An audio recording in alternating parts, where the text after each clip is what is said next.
Jai Hind. Welcome to GS Nexus Current Affairs series. In today's session, we are going to talk about Modified Udan scheme. So let's first know why this is in news.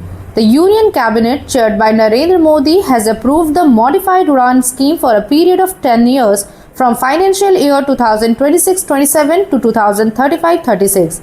But what exactly is Udan? Udan stands for Ude Desh Ka Aam Nagrik. It was launched in 2016 under the National Civil Aviation Policy by the Ministry of Civil Aviation. Its main goal is to make air travel affordable and accessible to common people and to connect smaller cities and remote regions. The first Udan flight was flagged off in 2017 from Shimla to Delhi, making a new era of Indian aviation. Next, let's see the impact of Udan.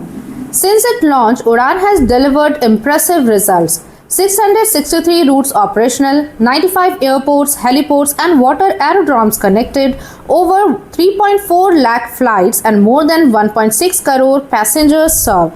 This has improved connectivity in hilly and remote areas, boosted tourism and enhanced healthcare access. Today, India is third largest domestic aviation market in the world. So, what's new in the Modified Udan? The new scheme comes with a massive outlay of Rs 28,840 crore and introduces several key upgrades.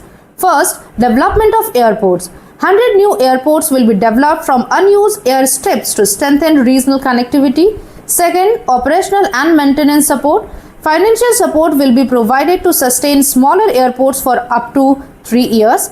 Third, modern helipads. 200 new helipads will be built, especially in remote and hilly areas, improving last mile connectivity and emergency services. Fourth, visibility gap funding. Airlines will receive financial support to operate on less profitable regional routes.